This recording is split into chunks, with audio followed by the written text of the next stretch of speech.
Hello，各位打工仔，今日呢條片事關到你嘅強積金資產，叮囑大家真係要睇晒成條片啦。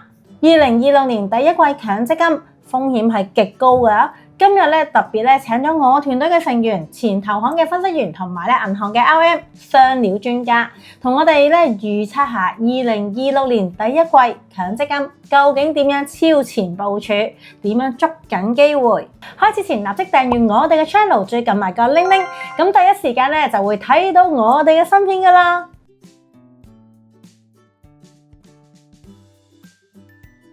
先同大家報個喜訊啦，高 Sir 上一季貼中咗3T 喎，咁有3隻強積金都貼贏咗喎。國際股票基金升咗 4.33%， 亞洲股票基金都升咗 3.31%， 美國股票基金都升咗 3.29% 喎。高位睇中其實都好難㗎，仲要穩賺喎，真係超級犀利㗎。2025年嘅強積金啦，平均嘅總回報有 16%， 咁大家都真係笑到見牙唔見眼啦。但係高 Sir 就講啦，賺錢嘅同時真係要敲個警鐘啦，係咪？2026年第一季嘅強積金究竟要點樣部署先穩陣呢？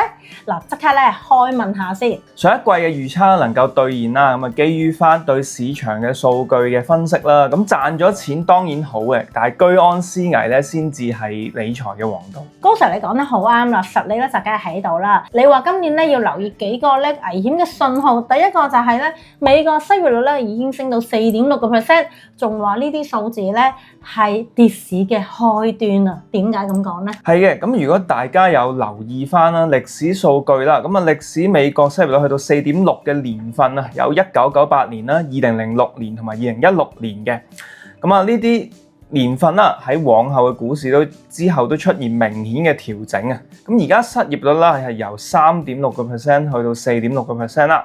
咁如果下一個月仲唔改善嘅話，咁衰退嘅信號又會再響起啦。咁而家嘅市況係仲未反映到呢個潛在嘅風險。哇，咁犀利，仲要有第二個、第三個信號喎，咁係啲咩嚟嘅呢？第二個啦就係市場嘅估值啊。咁2025年9月嘅市場估值已經去到 GDP 嘅230%。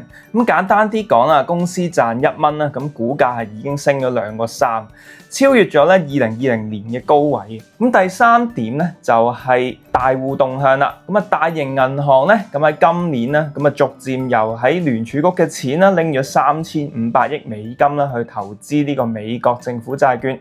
咁擺明係睇好呢個減息週期加快嘅。咁加上仲有出年係美國中期選舉年啦，統計嘅數據顯示啦，呢啲年份股市嘅走勢係比其他年份係差嘅。3個信號都齊晒咯，真係要小心啲啦。咁講完風險啦，大家其實最關心就究竟2026年強積金裏邊啦，美國股票啦、環球股票啦、中港股票同埋啲債券啦，2026年第一季究竟點樣揀先？咁先講下美國股票先啦。好，美國股票啦，咁而家嘅估值係偏高嘅，咁標普500啦，咁依家係6929點啦，咁就算升到目標嘅位置啦，7500點啦，咁其實升幅都唔夠10%，咁但係經濟啦同埋估值嘅風險係相對比較高啦，咁只要嚟緊企業嘅業績一差，咁隨時就會觸發比較大嘅調整，咁所以建議大家呢季都係逐步去減持啦。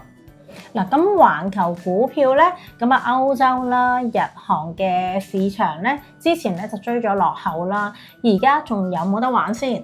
環球股票方面啦，咁歐洲其實係已經反映咗呢個俄烏停戰嘅預期啊，咁而且日韓啦國家而家係受緊輸入性通脹嘅影響啦，咁東南亞嘅新興市場又有地區嘅局部衝突啦，咁其實不過佢哋嘅 AI 發展都仲喺起步階段嘅，咁如果當地嘅科技有突破啦，咁對於股市有提振嘅機會啦，咁暫時都建議係觀望嘅。咁中港股票最近人民幣已經回升到7算啦，對於我哋嚟講有冇啲咩影響呢？2026年睇啦，咁中港股票相對係有啲利好嘅，咁美國開始減息週期嘅話咁其實中國都有個空間去減息降準，咁可以刺激翻個經濟啦。咁但係都要留意啦，一啲新嘅經濟啦、新質生產力公司啦，一邊要去做研發啦，另一邊要去打價格戰。咁資金鏈緊張嘅話咧，咁啊發債或者增發股票咧，咁會對呢個市場係造成壓力。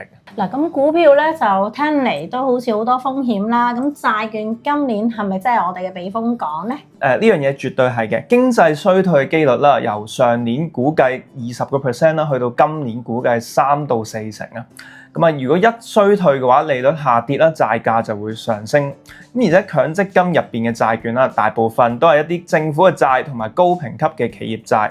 10年平均嘅違約率咧係不足0.1%嘅，相對係好穩陣啦。咁仲有市場咧預計2026年咧係減一次息嘅。咁但係參考翻啦，上年又係12月嘅情況啦，估計25年都係減一次。咁結果2025年咧係減3次息啦。咁呢一個預期咧對大家嚟講其實係一個機會嚟嘅，有個水位喺度。咁當年中減息次數預期一多咗咧，咁呢個債價會進一步去上升。債券亦都會分香港啦、亞洲啦、國際3種債券喎。咁邊一種最抵買、最值博咧？嗱，呢度咧，我哋按翻佢嘅回報啦，同埋個風險嘅比例去做排名啦。咁其實國際債券係好過香港，然後先去到亞洲債。咁國際債券啦個回報同埋風險個比例咧平衡做得最好啦。咁香港嘅債券咧個特色就係抗跌力係最強啦。咁但係受惠減息嘅程度係比較低嘅。咁而亞洲債券咧，因為個評級係比起國際債券啦同埋香港債券低咧，所以個抗跌力係比較差。咁最後啦，請高 Sir 俾我哋咧一個2026年嘅第一季強積金終極配置嘅建議啦。2026年第一季啦，咁其實個核心就係減股票加債券啊。咁啊，如果將自己嘅資產配置咧分配一啲去債券嗰度，如果唔想自己分散配置啦，咁其實一啲混合資產嘅基金啦，例如平穩回報啊，或者係65歲後咧，其實都可以選擇嘅。入邊有2/3係債券啦，1/3係股票。咁但係咧管理費咧相對係比較貴嘅，咁所以大家都要對比翻啦。多謝高 Sir 嘅乾貨分享啦，大家都收到晒㗎啦。其實咧有好多朋友仔自己管理強積金咧，成日咧都驚咧揀錯啲時機啦，或者咧睇漏市啊、睇漏走勢啊。嗱，唔使驚嘅。咁如果啦想要專人幫你哋咧去整合啦、分散喺唔同嘅強積金度咧，同埋咧跟貼個市況啦去調整啦、去管理啦，我哋咧可以提供咧免費幫你整合基金㗎喎，同埋幫你執靚呢個強積金嘅組合嘅。咁如果想約我哋啦，好簡單嘅啫，只要點擊咧下面 info box 嘅連結啦，或者 WhatsApp 我哋91060898，咁同我哋預約啦。我哋逢星期一到星期五10點至到11點，我哋就喺呢度可以同大家做一個免費1對1嘅諮詢嘅。如果咧大家仲有問題想問我哋啦，咁可以留言區嗰度留言，下集咧再同大家解答翻嘅。最後我哋戴翻頭盔啦，以上嘅內容僅供參考，並非銷售嘅建議。咁如果咧想知多啲有關基金嘅內容啦，記得同我哋傾下。今日嘅分享咧就好實用啦，咁啊記得 CLS 條片俾其他朋友仔一齊咧學識啦點樣去揀基金，揀得啱就賺多啲啦。同埋訂閱我哋嘅 channel， 最近埋個鈴鈴啦。下集咧有理財乾貨第一時間通知大家嘅。咁啊下次見，拜拜。